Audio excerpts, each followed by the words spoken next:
So I'm on the e-bike today because I'm injured, and the e-bike is quite good for recovery. Now I'm going to tell you why I'm injured because it's quite funny. But the main purpose of this video, while I can't actually do any running for a week or so, is to basically just tell you about the worst experiences that I've ever had while running a marathon. So first of all, because I want you to tell me all your hilarious disaster stories from races down in the comments. Is it snowing? It's actually snowing. I did not think it was going to be snowing up here. Right, so how did I get injured? Well, this goes right back to Storm Dara, which hit 2 weekends ago now on a Saturday. And thanks to Storm Dara, I didn't sleep all night. And then the rest of that week, I didn't get a lot of good sleep. And then I ended up getting sick, basically. So I was sick, coughing, sneezing, headaches, feeling terrible. But the problem was, I had a couple of videos I had to get done that week. One of those videos required me to run through a forest dressed as Santa Claus and fall in a river at the end, which is the worst possible thing you can do while you're sick. But I just needed to get it done. So what I did was I took 2 ibuprofen and 2 paracetamol, so 2 painkillers. It got rid of the headache, it made kind of the high temperature go away for a little bit, and I felt okay for about 2 hours. But the other thing it did was, it meant that when I overdid things when I was running, I didn't feel it. So at one point I had to do some sprints as Santa, and during the sprints I've managed to hurt my Achilles and somehow pull my groin again as well. So yes, that is why I'm on the bike today, and if it doesn't start to clear up within the next couple of weeks, it's going to be off to see the physio.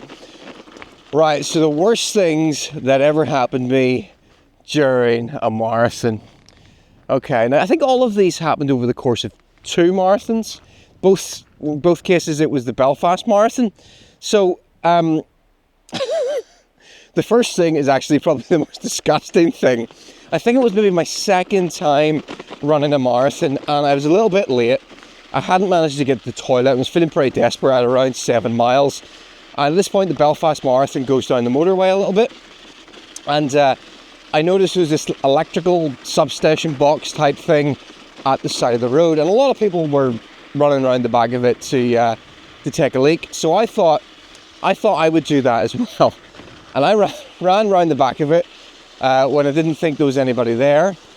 And as I came around the corner, like really tight and close to the wall, I bumped into somebody. Like, pretty much I smacked them with my thighs. Someone who was squatting on the ground, shorts around their ankles, mid-explosive diarrhea, which was splattering all over the ground, inches from my feet. I think we were both as shocked as each other. I just kept running. I didn't stop, didn't go to the toilet. I just kept running right around the other side of this little building and rejoined the marathon, and didn't get to go to the toilet again until Portaloo. That poor guy, after seeing me, he immediately grabbed his shorts, pulled them up mid-flow, and ran off in the opposite direction. So, as much as I had a bad experience on that particular marathon, that guy ran the rest of his race with chunky soiled cacks, and that just doesn't bear thinking about. So that's the most disgusting thing that's happened to me during a marathon. The next worst thing that happened to me was, I think maybe the first year I did it, and that was the year of a series of unfortunate events that led to me feeling pretty rough for a few days afterwards. So yeah, it was my first time running it. I'd never used energy gels before, and I thought, well, you're supposed to use energy gels during a marathon, so I'll do that. So I bought some Power Bar energy gels. Now, if you ever tried Power Bar ones, I don't think you can get them anymore. Power Bar. They're super concentrated. Super concentrated. Really thick. They're like honey. They're so thick. I might actually have to use both hands to go down this hill here. So I gulped down one of them about 14 miles into the marathon. It was a very hot day, very hot, about like 16, 17 degrees Celsius. That's very hot for a marathon in Northern Ireland. and I didn't really drink enough to dilute them. So my guts started to turn. I started to get really, really sick. And I felt like I was going to vomit. And I did vomit a little bit in my mouth, but, you know, swallowed it again because I needed the hydration. I couldn't face drinking anything. I just couldn't drink anything. The thought of drinking anything just made me feel like I was going to be sick again. So I didn't drink anything for the next 5 miles, I think, until my stomach settled down. And by that point, I was really dehydrated. I was getting absolutely desperate. And at that point, the Belfast Marathon comes into the Belfast docks. And I knew there was going to be hydration stations in the docks. So I thought, it's fine, I just got to keep going. I felt awful. Stomach had sorted itself out, but I was just totally dehydrated. I needed to drink something.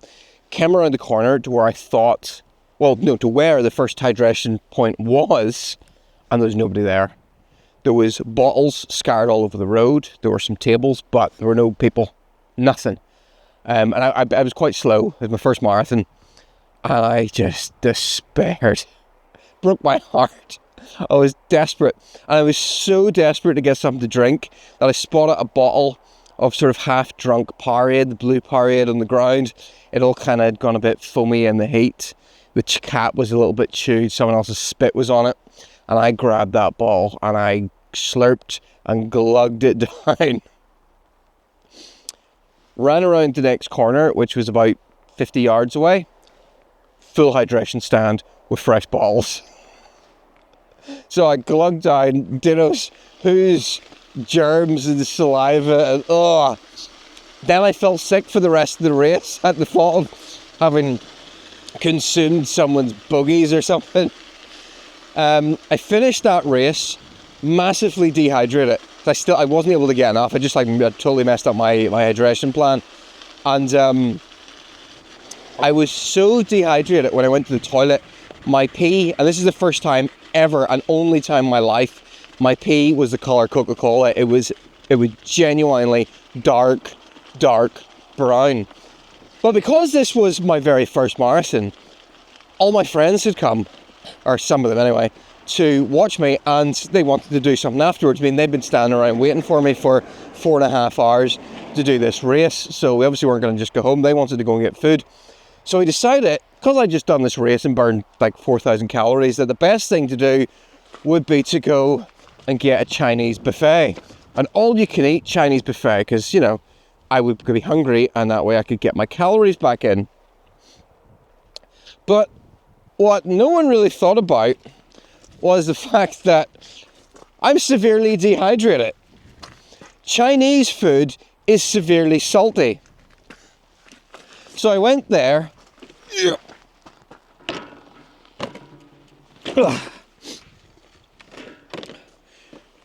Consumed about 4 or 5 plates of delicious succulent Chinese meal, and that night went home and vomited again. And the day after, I felt absolutely horrendous. I think the amount of salt that was in the Chinese food, I don't know, if I was dehydrated before, I was really dehydrated after. I felt horrendous for about 3 days afterwards. So never eat a ton of salty Chinese food immediately after a race. Yes, you do need to replenish your salts, but I think I went way overboard. One kind of funny thing that happened to me in the Belfast Marathon was the time that the pacers would run with helium balloons. They carried 3 balloons, and we were going through a part of Belfast that was not, sort of a dodgier area with, paramilitary murals and this kind of thing. One of the pacers behind me ran close to a security fence, and 2 of the balloons went bang, bang! Scared the life out of me. I thought it was a gun going off. Thankfully it wasn't. Oh, there's a nice view. But my last miserable experience on a marathon was, I think maybe my 3rd marathon, something like that. And it was cold. It was a complete opposite of my first marathon, really cold. This was May, and the actual day of the race. May's always weird in Northern Ireland. You could have, it's always a May Day. You could have a May Day. I'm going down quite a steep hill here. You can have a May Day where it is 20 degrees Celsius or you could have a May Day where it's 5 degrees Celsius. And this particular May Day, it was around 5. And I was freezing. I hadn't planned for it because the year before, because I dehydrated, I decided not to. I wore much lighter clothes. Didn't bring gloves, anything lax. I didn't think I'm not going to need those because, you know, last year I overheated. But by the time I got to the last 5 miles of the race, I was so cold, so cold, and I was really fatigued again. I was getting desperate. I just needed something to eat. I needed like an energy gel, not a power bar one. I'd got some high five ones at this point, which were much easier on the stomach. And I can still remember I couldn't get the energy gel out of my running belt because my hands had gone completely numb and I couldn't bend my fingers. So I was just kind of like fumbling with these dead fingers trying to get this energy gel out, and I eventually got it out. And then I couldn't rip the top off because my hands were so numb. I hadn't enough grip to rip the top off an energy gel. So I was sort of gripping the gel packet between my hands, tearing it open with my teeth, and then kind of that was pretty miserable. So yeah, I think definitely the dehydration was my worst experience on a marathon. So what I want to know is, if you have run a marathon, or actually, you know what, if you've done any race, what has been your worst experience during that race? So you let me know down in the comments, and hopefully we will be back to some actual running content on this channel sometime soon. Bye bye.